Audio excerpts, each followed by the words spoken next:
What if I told you some of the healthiest plants in Japanese food aren't rare, expensive superfoods at all? They're everyday herbs and greens you could grow at home for a fraction of what people spend on supplements. And today, I'm showing you 15 of them, including one near the end that's been quietly used for centuries, and another that can turn a simple backyard, patio pot, or raised bed into a steady source of real functional food. A lot of people in the U.S. are trying to eat healthier right now, buying greens powders, supplements, expensive functional foods, and honestly, it adds up fast. You might be spending $50, $100, sometimes more every month without really knowing if it's making a difference. Some of the most powerful plant-based ingredients for inflammation, gut health, and long-term wellness aren't locked behind a price tag. They've been used for generations in everyday cooking, especially in places like Japan, where food and health were never really separated in the first place. Let's start with one that almost nobody in the U.S. talks about but probably should. Shiso. The one everyone ignores. If you've ever had sushi in the U.S., you've seen this. That green leaf on the side of the plate? Slightly jagged, kind of decorative? Most people don't touch it. That garnish is actually one of the most underrated functional herbs out there. Shiso isn't just there for looks. In Japanese cooking, it's used intentionally wrapped with food, mixed into dishes, eaten regularly. And research shows it contains compounds like rosmarinic acid, which are linked to anti-inflammatory, antioxidant, and even anti-allergic effects.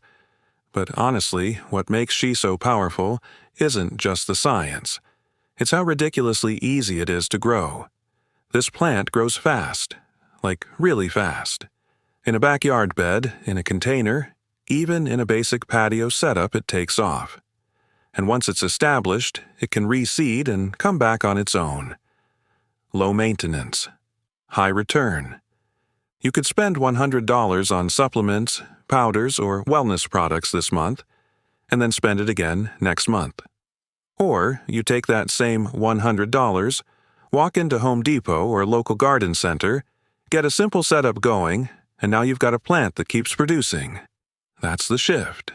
From buying health repeatedly, to growing it once and harvesting it over time.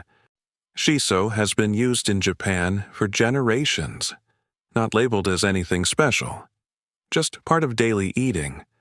Now science is catching up, explaining what people already knew. Mint, the one you keep wasting. Now let's talk about something even more familiar. Mint. Most people in the U.S. have bought mint at least once.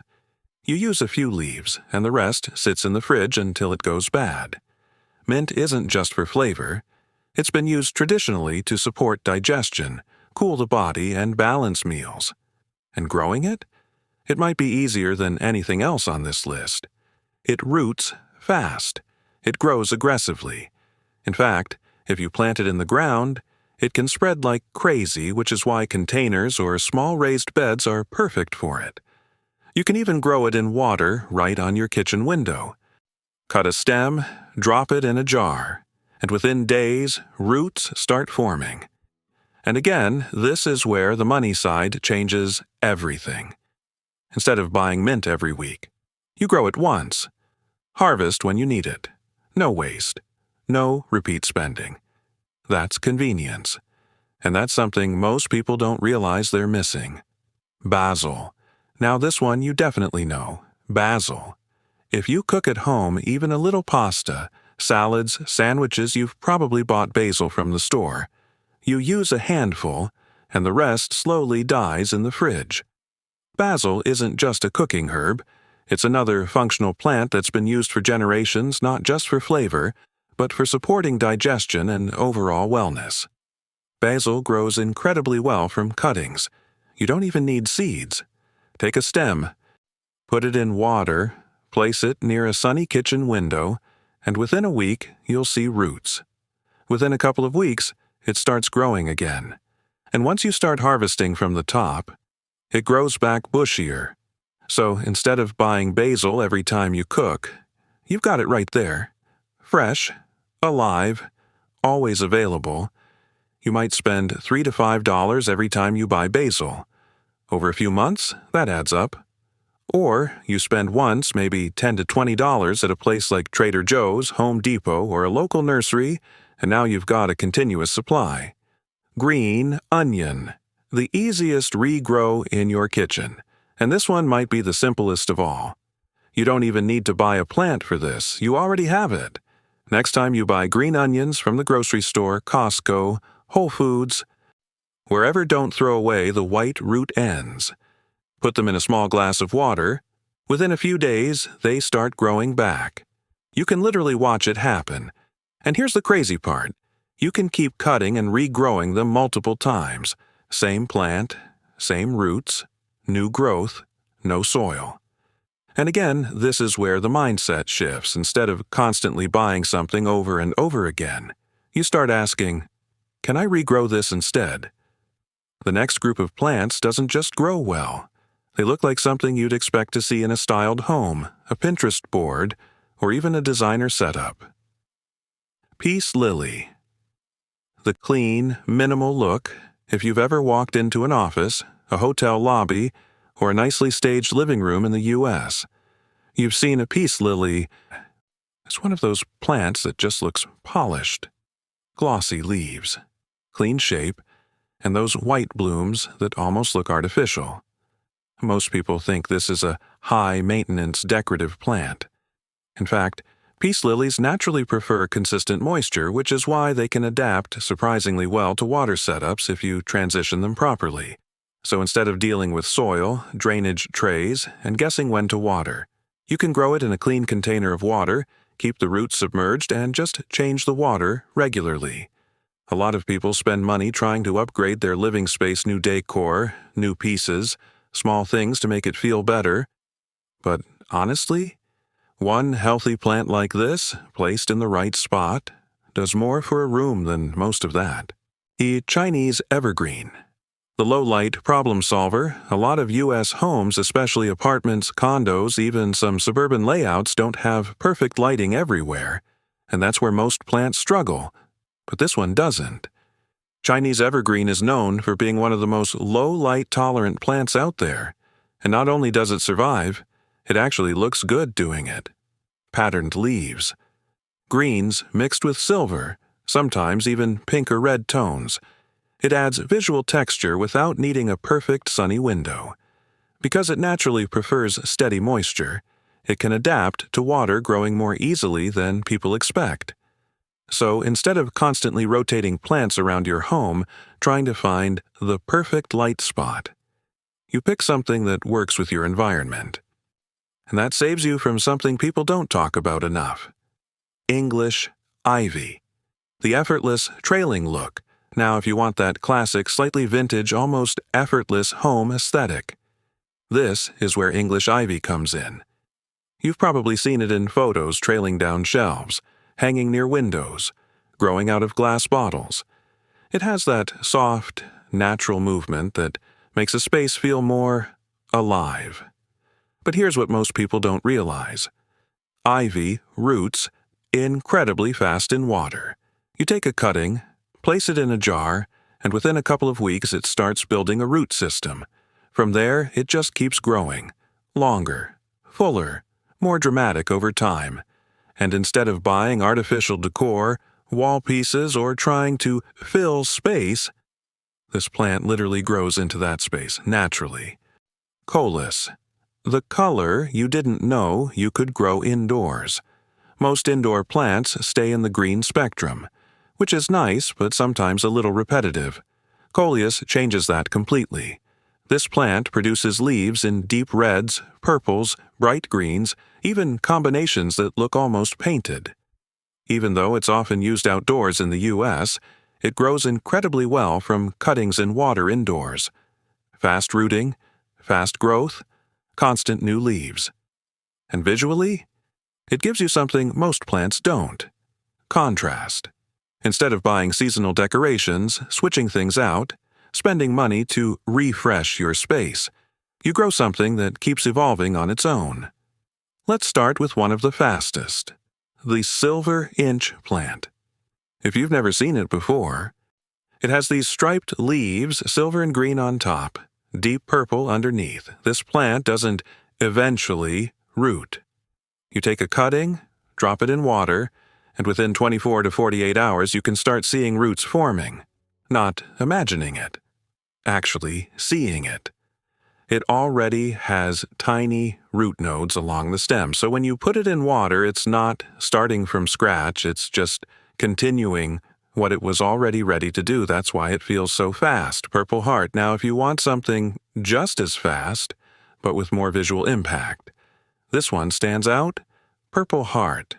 Deep, rich purple leaves, almost black in certain light. And just like the last one, it roots ridiculously fast. Cut a stem, place it in water, and you'll often see roots starting within a day or two. But here's what makes this one different. It doesn't just root fast, it grows fast. New leaves, longer stems, more fullness. And the color actually gets deeper with good light.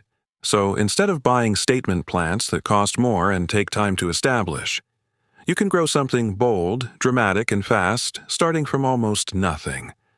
Coleus, again, but different angle, the fast transformer. Now, we mentioned Coleus earlier for its color, but here's another reason it belongs in this section too. Speed. Coleus doesn't just root quickly, it transforms quickly. Within a couple of weeks, you go from a simple cutting to something that actually looks like a full plant. New leaves come in fast. Colors develop quickly. And it fills out in a way that feels almost unfair compared to slower plants. Because when you see that kind of progress, you stay engaged. You don't quit. Spider plant babies. Spider plants produce little offshoots baby plants that already have tiny roots started. They're basically designed to succeed. You take one of those babies, place it in water. It just continues growing. Roots extend, leaves develop. It establishes itself almost instantly. And here's why that matters, because for someone who's unsure or who's failed with plants before, this feels like a guaranteed win. Some of the most recognizable, high-end looking houseplants can actually adapt to water much better than people expect. You don't need a giant pot, you don't need complicated soil mixes, and you definitely don't need to overthink it. Monstera. You've seen this plant everywhere. Living rooms, Airbnb photos, interior design pages, Instagram, those big split leaves, that effortless but expensive look. You don't need a full, mature monstera in a giant pot to get that aesthetic. A single cutting with one leaf and an aerial root placed in water already gives you that look. Monstera naturally grows aerial roots. That's how it climbs and absorbs moisture in the wild. So when you put it in water, it's not confused. It adapts. Those roots expand. New roots develop. And the plant continues growing. Now, is it completely zero maintenance forever? Not exactly. Larger plants may eventually need nutrients. But for most people, a simple water setup can last a long time and still give you that visual payoff. Swiss cheese vine. The compact version that fits real homes. Now, maybe you like the monstera look, but you don't want something that takes over your space. That's where this one comes in. Swiss cheese vine. Same idea, those signature holes in the leaves, but smaller, more manageable, easier to place in real homes, apartments, condos, smaller living rooms. And just like monstera, it roots easily in water. It grows steadily. It gives you that designed look without needing a full plant corner or a big setup. So instead of trying to make space for a large plant, you choose one that fits your space from the start. Dieffenbachia. Now, if you want something that feels a little more tropical, bold, to almost dramatic, this one stands out. Dieffenbachia. Big leaves, patterned with light and dark tones. Very noticeable. Even thick stem cuttings, what look like just pieces of a plant, can root in water and start producing new growth. You're not even starting with something that looks alive sometimes. Within weeks, roots form, then new shoots, then leaves. It's almost like watching something come back to life. And for people who like that transformation. So, here's the bigger picture. You don't need expensive supplements to eat healthier. You don't need complicated gardening setups to grow your own plants. And you definitely don't need to keep spending money on things you could easily produce yourself. Sometimes it's just a jar of water, a window, and one plant. That's it. And once you start, you realize how much of this has been overcomplicated. So now I'm curious. Which one would you actually try first? Is it the shiso, the basil on your kitchen window, or are you going to start with that sweet potato today? Drop it in the comments. I read every single one. And if you want more simple, practical ways to grow your own food, save money, and make this whole thing feel a lot less complicated, hit subscribe.